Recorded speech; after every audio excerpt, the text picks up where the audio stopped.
Hello, good evening and welcome to Joy News Prime. We are live from our studio here at Kokomlemle in Accra. We are live also on DSTV channel 421, GoTV channel 125 and around the world on myjoyonline.com. My name is Samuel Kojobre. And I am Faustina Safo. Tonight, the minority in Parliament is sounding the alarm over a potential presidential vacuum, citing the absence of the President, the Vice President and the Speaker of Parliament with no clear indication that the acting Chief Justice has been sworn in as acting Vice President.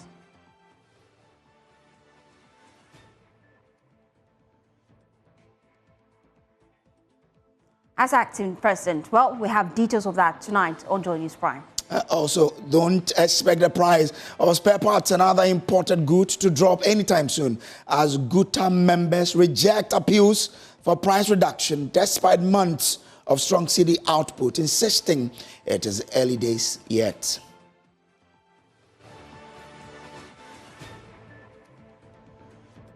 We'll hear from Ghanaians as they call for a reduction of the prices of goods and services.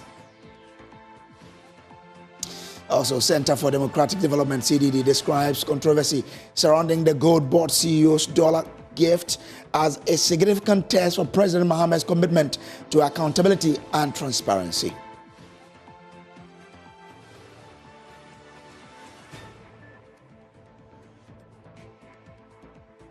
Remember, we are a home of independent, fearless, and credible journalism. It's a good time to take a seat and please be our guest.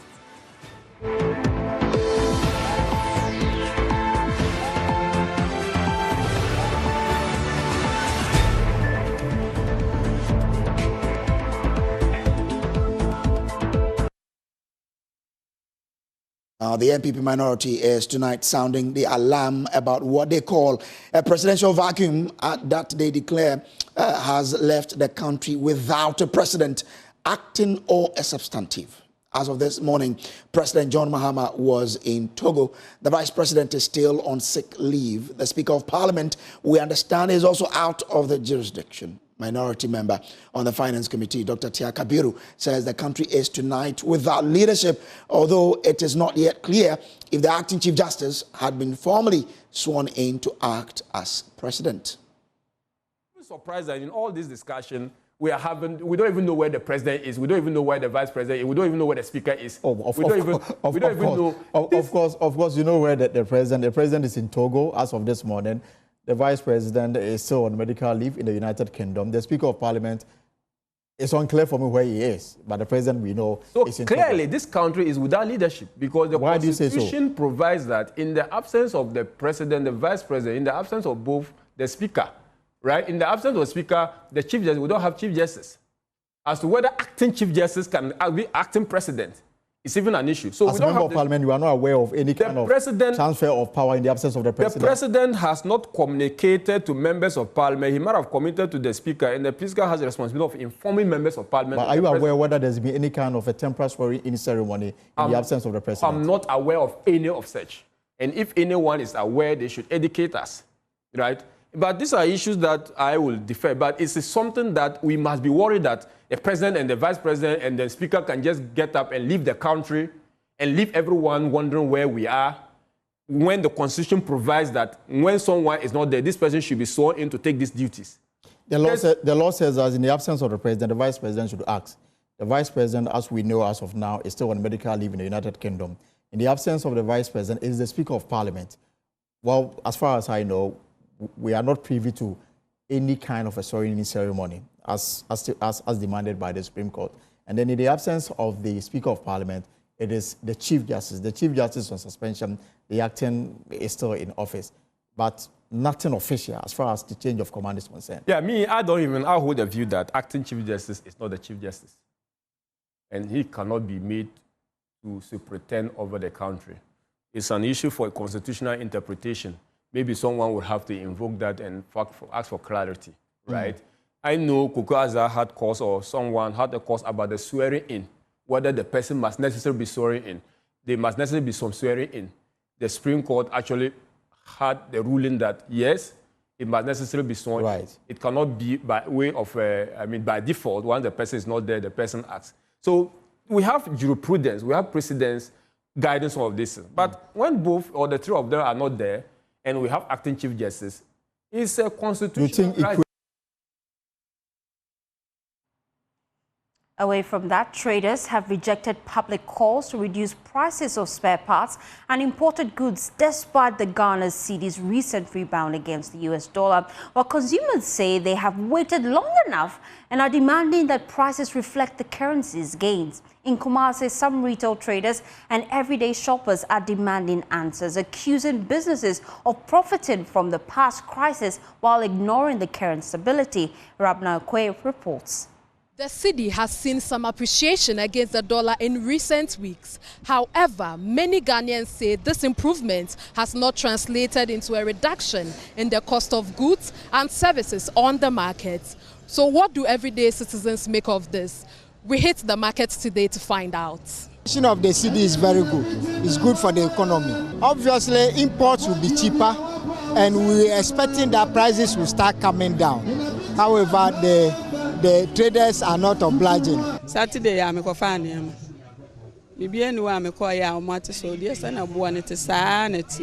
I went to stock items this Saturday and prices remain the same. But when prices increase today, they will increase their prices too. Some people even increase it without going to the stock market because they believe it will increase by the time they go there.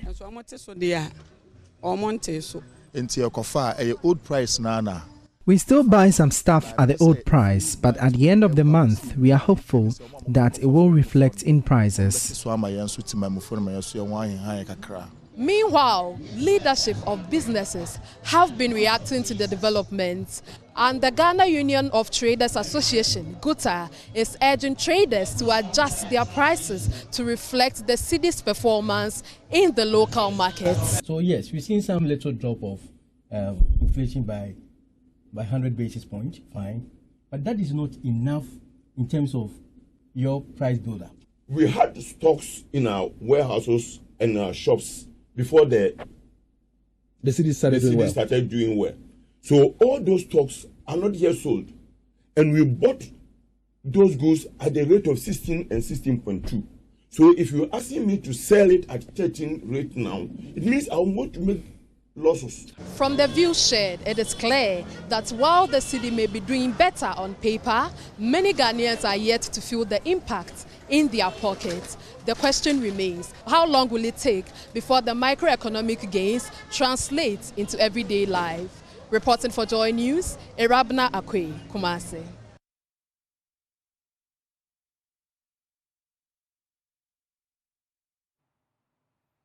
Well, in Accra, some consumers who went to the market today are unhappy about the prices of goods remaining the same. Trade Minister Elizabeth Ofosu-Adjare says while government cannot legally compel traders to lower prices, the current strength of the city makes it only fair to consumers to benefit. There's more in this report. A lower price is just because the depression of the dollar. No, that one, it can't be possible. The cedi has been making a comeback, rising from over 16 to 13 cedis to the dollar in just 4 months. But don't expect a drop in prices anytime soon. They are paid the medals. It's good though, but we can't reduce our goods. But the goods we have now is something we have already bought them in stock already. So we can't reduce it due to the appraisal they have made. From Abosokai to Opera Square in Accra, traders are standing their grounds, flatly rejecting calls to reduce prices. Their reason? All stocks were bought when the dollar was soaring. So maybe let's say someone bought a goose worth about 17 cedis, which is that time per dollar, and then it's not finished yet. And you said cedi is the dollar is dropping, so the people should reduce their goods. I don't think it will help for now. I think if the dollar is coming down, they should give it a certain time to be able to clear the old goods that we bought with higher prices. Consumers say they have waited long enough and want the market to reflect the city's strength. The city is gaining weight, and so I don't see why most of them don't want to reduce the prices of the goods and services for us to be able to purchase and then enjoy. Once the dollar has come down, we also expect that when we come to the market to buy the items, we expect that the prices will come down. The Ghana Union of Traders Association had earlier encouraged members to pass on the gains, but its president now admits change will take time. Much as we want to recoup some of our losses during the past couple of years, it is also only fair that we transfer some of the gains to the consuming public. And so we are just appealing. Right. But then the reason why people cost is varying, and that you cannot actually force anybody also on that. An economist with the Policy Initiative for Economic Development, Dr. Daniel Enim, partly agrees. If at the time, okay, that the city begins to gain grounds, a business person has already purchased a certain worth of goods which is in the warehouse, which is yet to be sold. It will not be fair to expect a person to reduce the price of that particular product. Otherwise, the person may run at loss. The trade minister says government cannot force traders by urging fairness. I have since called the president of GUTA for a meeting with the other trade associations. We all know that in Ghana, we don't control prices. And so government cannot really push price reduction on them. But because we work together, we can always discuss and see how the stable city will benefit both consumers and traders. And that is only fair. A high-level meeting has been scheduled for Wednesday to discuss the way forward. But tonight, the price tags at your favorite shop or market store are unlikely to budge. Well, let's return to our earlier story where the minority is sounding the alarm bells that it's possible that Ghana is in a leadership crisis as we don't know who is the president now. Now, they say that the president as of this morning was out of the country in Togo. The vice president is also on sick leave, and they do not know or are not aware whether any exercise or any ceremony has taken place to swear in the acting chief justice as the acting president. Let's explore this further and speak to lawyer Martin Pebu. Grateful to you, sir, for joining. Now, what does this really mean to the governance of the country? And then again, I mean, what does the law say in terms of when the president and the vice, and as well as the speaker, are all absent from the jurisdiction? Do we have to have a ceremony for the acting chief justice to swear in as the acting president? No, the Constitution doesn't say that it has to be a ceremony, right?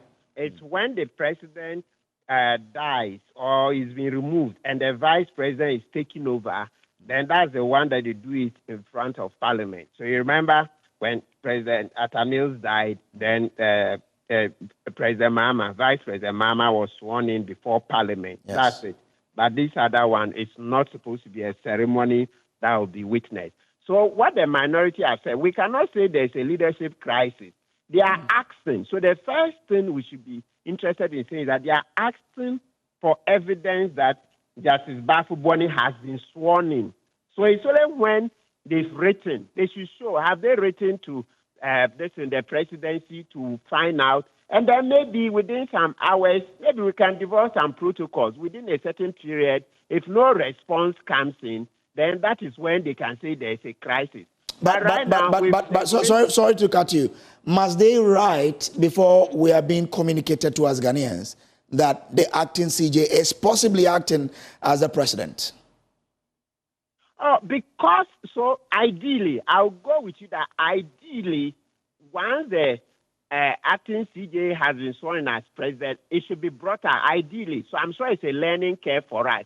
Okay. But the fact that they've not brought it out doesn't mean then that we should start crying foul that there is a crisis. There's a difference. If it's not been done, before you cry foul, then write to find out. But the fact that the acting president has not publicly told you that he's been sworn in doesn't mean that begin to cry that there is crisis. No, if we do this, we are not serving ourselves well. Okay. It's a nation we are building. Okay. Act first. Because if you don't, they will ask you, did you do due diligence? Yes, the acting president failed to communicate. But you two, did you do due diligence? What would it serve at if we start making noise? There's crisis. Only to be confronted with evidence that he was sworn in, but they only failed to communicate, announce it, or communicate to the public. That's the whole point. Okay. Now, should the presidency themselves take this as a cue and get the nation informed? Oh, absolutely, yes. yes, now that is becoming, we are making noise, it should be done. But, we should also deprecate the kind of conduct that you don't do due diligence, then you just come on media and start saying certain things. No, that one we should deprecate it. We are developing as a nation. Ghana is not coming to an end today. Let's stop sensationalizing everything just for political ends. So let's assume that no one has been sworn in today. Could this then be considered a breach of the Constitution, and what could be the possible legal consequences? Oh, no, I think, I'm going to admit this looks too academic. Let's go in and find out whether this is too elementary. I don't want to give currency to something that if not done due diligence. No, I don't think it's responsible if I do that. Yes. I'm grateful to you, Martin, for joining us here. Martin Kwebu is a private legal practitioner there. Well, Bruce, let's do other stories now. Remember we brought you the story about the calls for the need to reduce the prices of goods and services as the cedi has been recording good gains so far. Well, we heard from some of the motorists making those calls, and we heard from some of the spare part dealers saying it's early days yet. Well, let me bring in now the PRO for the Ghana Private Road Transport Union, Abbas Moro. We appreciate your time here on Joy News Prime. We wanted to find out from you, will we be seeing a reduction in the fare of transport so far? Yes and no. What does that mean? When the need arises, currently the situation in which we are, we just can't reduce lorry fares because it is only fuel which has experienced small reduction, because it is recalled that recently it was around 13 cedis and some pesos. But for the past 3 months, we've seen consistent reduction in the cost of fuel. And so it ought to reflect in our prices. Was reduced? Some few pesos. And what we are saying is, we don't run transport only with fuel. We have other components as well. Lubricants prices went up, and it is still at where it is. Lubricant prices went up, it's still at where it is. Spare parts prices went up, and it is still at where it is.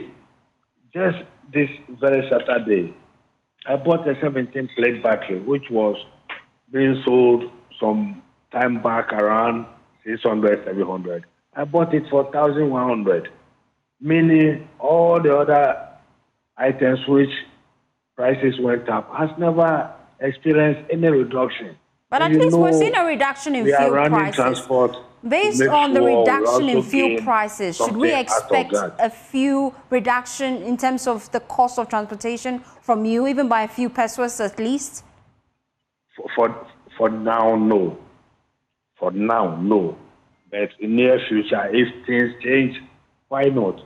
You remember it is recalled 2 years back now. We were able to reduce transport fares as low as 15%. What happened those days was that it was only fuel price which was going up, which went up, and we stood on the fuel price and increased lorry fares. Not long after the increment, the fuel prices started declining. It declined to some stage that we have no choice than to reduce the lorry fares, which we did by 15%. So if same thing repeats itself, why not? But for now, the current situation doesn't call for immediate reduction on lorry fares. Thank you, Abbas Moro. He is a member of the public relations team for GPRTU. Well, away from that, the Center for Democratic Development, CDD, has described the controversy surrounding Sammy Gyamfi dollar gift as a significant test for President Mahama's commitment to accountability and transparency. The chief executive officer of the Ghana Gold Board was caught on camera giving several notes of dollars to the self-styled evangelist Patricia Cranting, popularly known as Anna Agrada. Well, the incident has sparked widespread condemnation, with Sammy Gyamfi apologizing for his action. He has since been summoned by the Chief of Staff over the matter.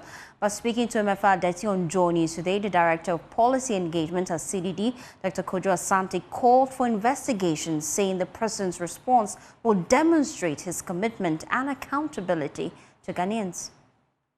In part of the public's disdain about the way in which public officers carry themselves out, there's not something you can ignore. It definitely has to be investigated, and the public has clear assurances that this person did not misconduct themselves. So there has to be an investigation. The code, as has been put out, has to be applied and assessed that whether the person has breached the code and whatever punishment that comes with it. So for me, there's a lot of questions that has to be answered, but you can only answer that by investigation. So it's not enough for you to say, oh no, I was just spending my own money. How can we be sure? If you were a private person, it might not even be a problem. But now that you are in public office, it has to go beyond that for there to be a clear establishment that indeed this is your own money, and this is something that you are doing privately. But it's not enough for you to just say that now that you are in public office. That has to be established as a matter of fact, so that the public can have a certain reassurance, that this is happening. Right. Otherwise, when you are out there saying somebody else has conducted themselves in ways that shows opulence and so on and so forth, then it becomes hypocritical, right? Right. So it has to be addressed. Look, I think for me, this is the first test of the code, and we need to see what happens with it. Well, meanwhile, the minority in Parliament is demanding the sacking of the Gold Board CEO. Addressing the news conference in Accra, the minority accused Sammy Gyamfi of breaching several statutes and wanted the president to crack the whip. Other financial and monetary laws have been challenged by the actions of Mr. Sammy Gyamfi. The Foreign Exchange Act 2006 Act 273 prescribes under Section 3, Clause 1 and 4, a person engaging in the business of dealing in foreign exchange without a license issued under this act. In other words, the Foreign Exchange Act has prescribed anyone doing businesses with the United States dollar or any foreign currency without approval or license so granted under the act. The business of dealing in foreign exchange includes the receipt or payment of foreign currency. The Bank of Ghana has constantly reminded us through various notices that pricing, advertising, receipting, or making payment for goods and services in foreign currency without authorization from the Bank of Ghana is illegal. The penalties for such violation includes a fine of up to 700 penalty units or a prison term of not more than 18 months or both.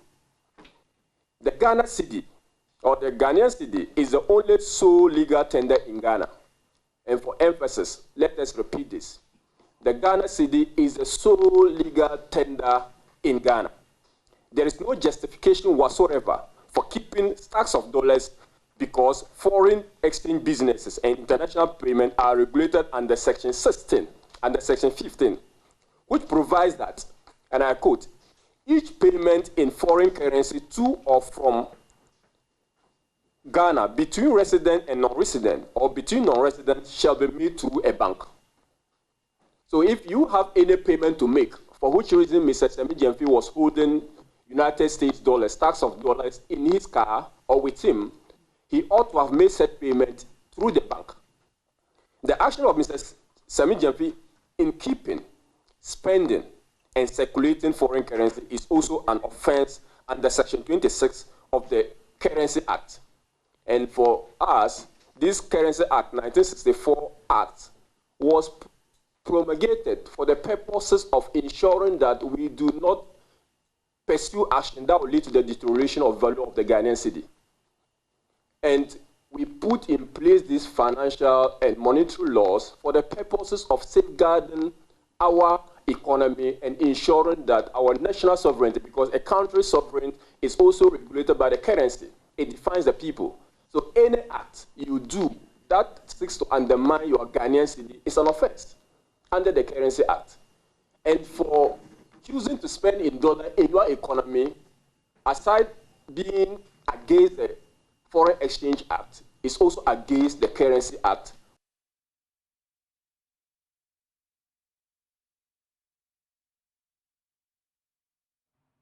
Well, the minority in Parliament, they are also calling for severe sanctions, including a dismissal.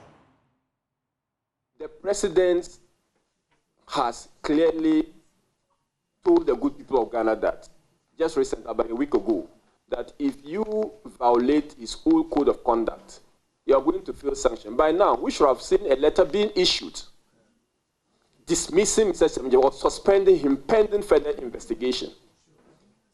This is only the right thing to do. The immediate sanctioning of Mr. Sammy Gyamfi as acting CEO of the Ghana Gold Board. Clearly, it is an affront on the code of conduct. It is against the Foreign Exchange Act. It is against the Currency Act of the country. And even though the Chief of Staff mentioned that ignorance of the law is unexcused, Mr. Gyamfi is never ignorant of the law. He's a lawyer of repute and understands clearly the action and the consequences of the action. So he ought to take responsibility for same. Secondly, we are calling for a full-scale investigation into the source of the dollar bundle displayed in the viral video.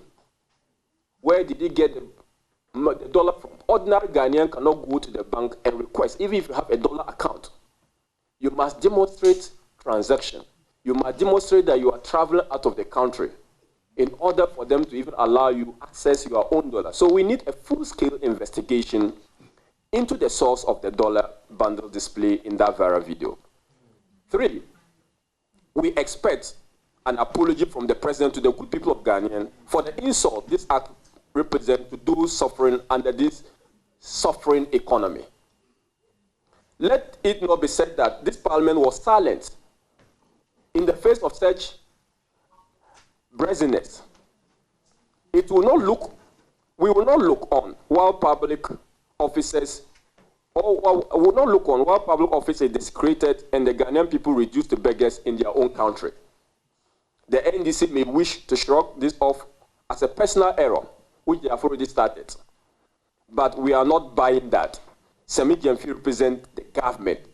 Aside being the spokesperson for the ruling party, he is a senior government official. Civil society or civil society actors have also waded into this and are calling on the president to act tough, but are falling short of calling for an outright dismissal. CDD fellow Dr. John Osai-Kwapon says the president must suspend the Gold Board CEO as a disciplinary measure. That the chief of staff has summoned him. I'm glad that he apologized. There's a code of conduct in place.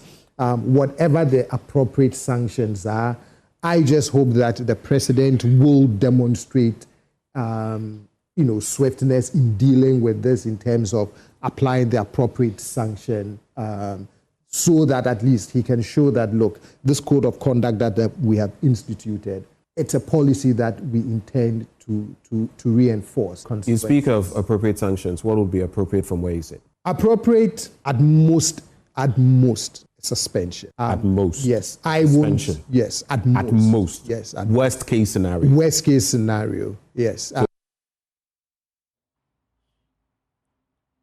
You're so watching Joy News Prime here on the Joy News channel. We'll take a break. We will be back with more. Please do stay.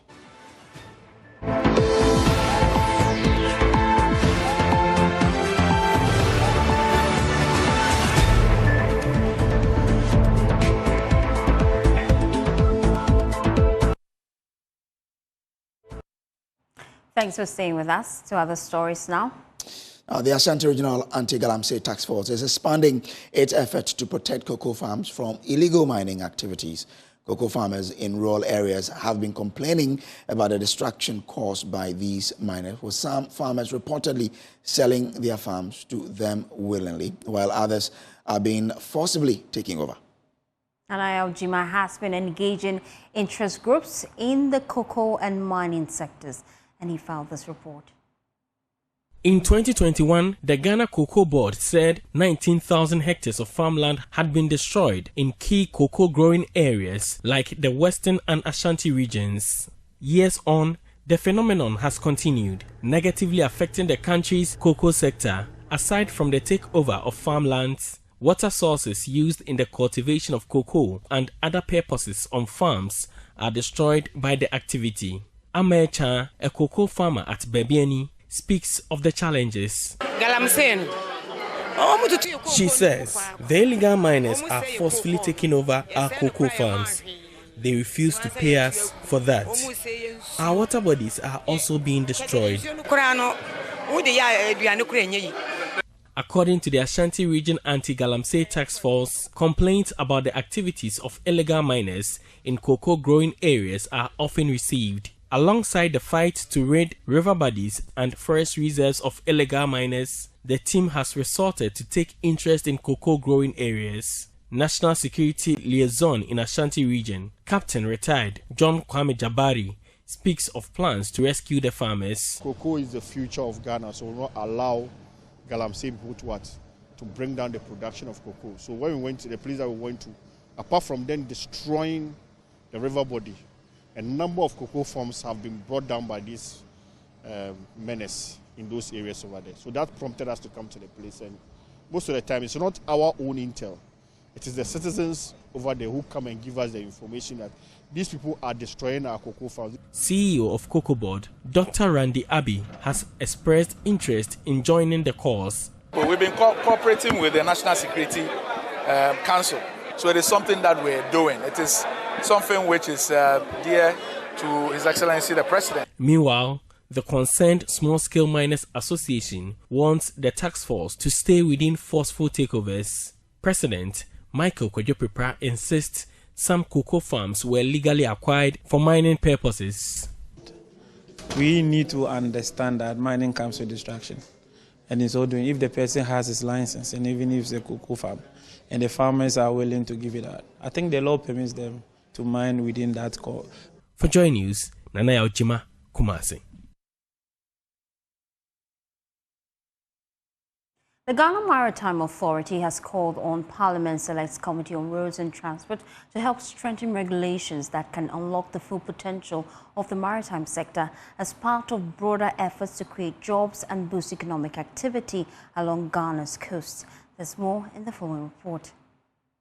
Parliamentary Select Committee on Roads and Transport held a crucial meeting with the Ghana Maritime Authority to review its operations, identify challenges, assess successes, and discuss areas for improvement. The purpose of the meeting was to reassure the Maritime Authority of Parliament's commitment to supporting their development and regulatory efforts.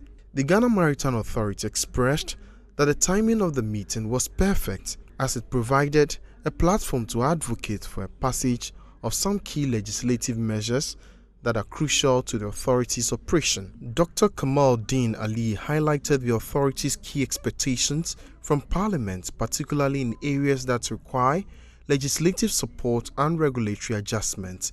He stressed that a collaborative approach is necessary to effectively enhance maritime services, drive economic growth, and create employment opportunities. What though has been the case is that we in civil aviation have not developed that strong relationship of working. So I was drawing his attention to the fact that this is one area that we have to build together in terms of our SOPs, our daily communication, and everything that we will do, so that henceforth we will see where we really interrelate and how we will functionally work together. I believe that Ghana Maritime Authority is very new. It has done quite a lot. It's growing every day. In response, Chairman of the Parliamentary Select Committee on Roads and Transport, Isaac J. Mensah, assured the Ghana Maritime Authority of Parliament's full support in advancing its growth agenda. they have requested for support issues relating to regularizing their details in terms of some bills that have to come to Parliament. We've committed ourselves to cooperate with them. We have agreed in principle to collaborate, to cooperate, to realign with them on many, many issues, all because of the goodness that we want Ghana to be. The president's agenda, resetting Ghana, is on course. And I think when we all saw it, the team here are prepared to move together to set the agenda right. To other stories now, the Electoral Commission says it is fully prepared for tomorrow's district-level elections in Nkranza North and South. But with women making up just 4% of the candidates, the polls are raising fresh concerns about gender exclusion in the Bono East region. Regional correspondent Anna Sabit has more. The story begins in the year 2015 when anger over the collapse of TGMA microfinance, a financial lifeline for thousands in the Bono East enclave, sparked chaos. Residents who lost savings overnight threatened Electoral Commission officials with traditional juju to block the district assembly elections. The EC withdrew, postponing votes for 2 years. That delay became a pattern. Dr. Gabriel Deyabwa is the Bono East Regional Director for the Electoral Commission. Something happened in the past that did not allow, or that made it impossible for Electoral Commission to conduct elections in these 2 districts. So they had their turn 2 years after the main elections. And since the tenure of office of the assembly members and unit committee members is 4 years, it means that after every 4 years, they need to have the elections. And that would mean that they will have the election or their turn 2 years apart. That's how come today, in 2025, we are having these elections in Nkranza North and South. The commission, according to Dr. Gabriel Day, is however ready for this important exercise with all materials deployed. As I'm speaking to you now, all materials we need have been sent to the district. The officials have been recruited and trained for the job. And we are also doing publicity as we are doing now. So it means that we are prepared for tomorrow's elections. Yet, a glaring gap remains. Only 4% of candidates in the assembly elections are women. In a region where women anchor families and economies, their absence on the ballot, according to Dr. Gabriel Yeboah, is worrying. For assembly election, 187 people are contesting. And out of this, only 7 are females. And when you look at the figures, I think they constitute just about 4%. So 96% of them are male and only 4% are female. In all, I would say that women participation in this election is not encouraging, looking at the fact that we have 51% of the population being female. Security remains top priority. After threats of violence in past elections and with the Techiman South electoral violence still in mind, enough security personnel have been deployed to keep the process peaceful. I've been liaising up with the regional commander of police and other security heads, all of whom have assured me that they are going to make sure that they provide the needed security for us to have peaceful elections.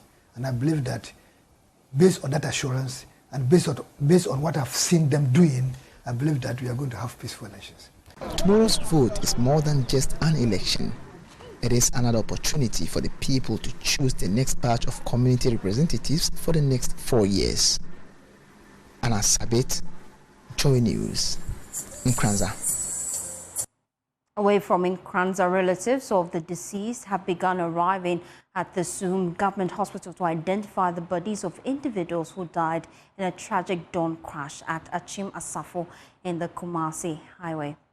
Now, the early Monday accident involving 3 heavy-duty trucks left a driver and 2 women believed to be market traders dead on the spot.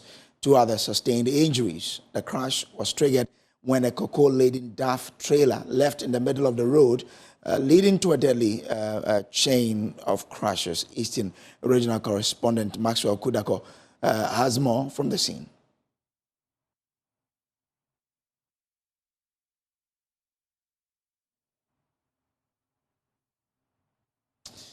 So Maxwell Kudako is joining us live with more. Maxwell, what more can you tell us about this incident? Well, our sources within the Ghana Police Service indicate that this afternoon, some relatives of the deceased reported to the Suhum police station wanting to identify the deceased. Truly, when they got to the Suhum Government Hospital morgue, the deceased were identified as their relatives. They came from Tepa, and the conversation suggests that the deceased are also from Tepa. They had loaded some plantain and other foodstuff from Tepa to Accra. That is their usual trade, and this tragic incident happened. So relatives of the deceased, as has been indicated, have shown up to identify the body. The driver of the tipper truck and then his mate are still struggling for their life. The mate is in a stable condition, but we're told that the driver is still struggling. But medical officers at the Suhum Government Hospital are doing their best to ensure that he survived this accident. We are told that the driver of the tipper truck and then the mate also comes from Nkoko. They hail from Nkoko. So the narrative from the police suggests that they were coming from Nkoko to load sand from Suhum. There's a huge area in Suhum where they win sand and stones. So they were from Nkoko to Suhum when the tragic incident happened. So their relatives have also shown up this evening, and then they are also hoping that by the grace of God they will also survive that. So briefly, this is what we can see are the latest updates from this dawn accident on the Achimasafo road. But one major concern that security and stakeholders have raised on the Suhum stretch to the Bunsu junction stretch of the Accra Kumasi Highway is visibility at night. Okay. Those portions for a very long time has not had a street light. So driving through the stretch in the night becomes a Herculean task for drivers. And then also because of the bad nature of some portion of the road, drivers sometimes would want to dodge potholes. And in a bit to dodge potholes, they cause accidents. So the plea has been that the government, and for that matter, the highway authorities will ensure visibility on that stretch of the road, especially at night, in order to reduce the incidence of accidents on our road. Maxwell, thank you very much for that information there. And I do hope that the state will work on this to ensure that there's light, in that portion of the road to aid drivers in driving at night and at dawn. Well, this is where I knock off for the ladies to bring you Showbiz on the Prime. Please stay. I'll miss you.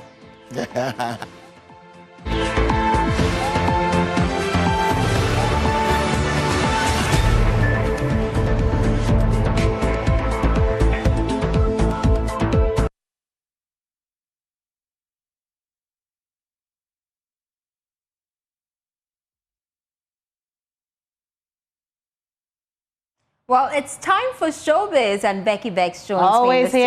Always She's wearing here. her VGMAs or TGMAs red carpet outfit. No. This is just a giving regular all day. it needs to give. This is just a regular day on Joy News Prime. Are you sure? But we're definitely talking about the TGMAs. If you've missed the event, I know that some people showed.